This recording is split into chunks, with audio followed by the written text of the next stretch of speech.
All right, sports fans, how's everybody out there doing? William Martin coming at you one more time here on YouTube with another edition of the 300 Pounds of Sports Knowledge Podcast.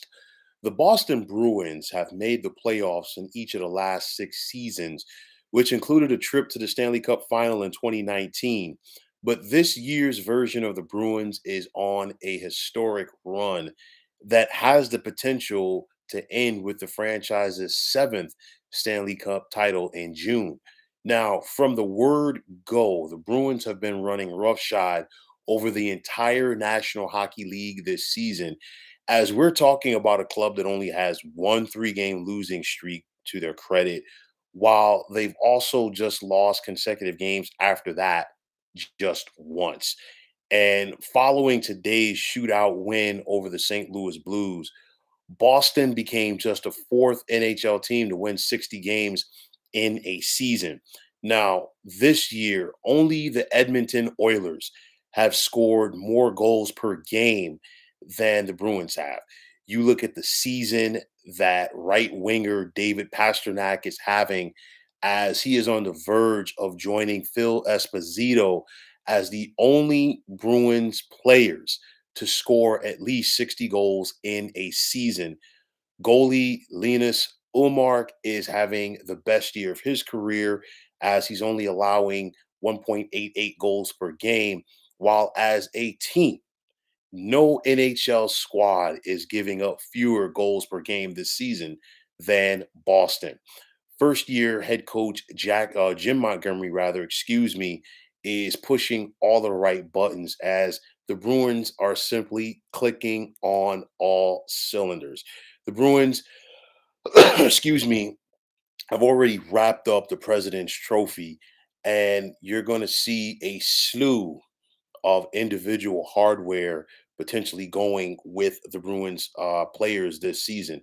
You're talking about Linus Omar. More than likely, he's going to get the Vesna as the top goalie in the NHL this season. David Pasternak, with what he is doing, he is a Hart Memorial Trophy candidate. And in regards to Jim Montgomery, he more than likely is going to win the Jack Adams Award as the top coach. And I mean, if anybody wins it besides Montgomery, I would really be surprised. But for all of these individual awards, and of course, the Bruins have already wrapped up the President's Trophy, it won't mean a thing if they're not going to be able to bring home that cup in June. And I say that because of the three previous teams that won at least 60 games in a season, only the Montreal Canadiens back in 1977 were able to win it all. The Detroit Red Wings fell short in 1996, and the same could be said about the Tampa Bay Lightning back in 2019. But I'll tell you one thing about this Bruins team. They have simply seized the moment. Offensively, they know how to put pressure on their opponents.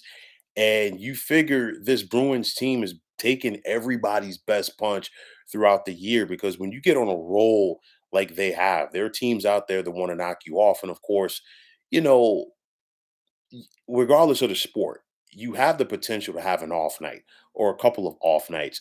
But the Bruins have really limited that. And you thought about that 3 game losing streak just before the All-Star break. All-Star break basically came at the right time for Boston. They got back on track. And of course, here we are. But this team is definitely still going to be judged by what they're able to do or not do in the playoffs. And you look at the East, yes, Boston is dominated throughout this regular season. But anything can happen, in a 7 game playoff series. And you got some good clubs out here in the East. Carolina has a good squad. The Devils have improved this year. The Rangers, could they be lurking? We don't know. Of course, the Maple Leafs, there's always a long storied rivalry between Boston and Toronto. And then you got the Tampa Bay Lightning, just to name a few. And of course, Tampa Bay has gotten to the final in each of the last 3 years. And of course, they won it in consecutive years in 2020 and 2021. But nonetheless, Boston has basically answered every single challenge so far this season. And they're obviously ready to try to make a push for championship number 7 this June. But nonetheless, we don't know what's coming down the pike for the Bruins in the postseason, but they have definitely set the pace this year, a historic pace, and the Bruins have the potential to be a team of destiny. So, folks, that is going to wrap it up. And as always, I want to take this time out to thank you for tuning into the 300 Pounds of Sports Knowledge podcast here on YouTube. I want to take this time out to thank all of you fine folks out there for tuning in. And if you have not already, please feel free to subscribe to this channel. Now, if you're on Twitter, please feel free to follow me at 300 Pounds of Sports. And like I always say, if you follow me, it'll be my pleasure to follow you right back. There's also the sports discussion group on Facebook at the Sports Depot 365. Now you can check it out. Drop a line and be a part of one of the better sports debating sites going on social media. So once again, fine folks, my name is William Martin. I am signing off. And I'm saying take care and have yourselves a wonderful day.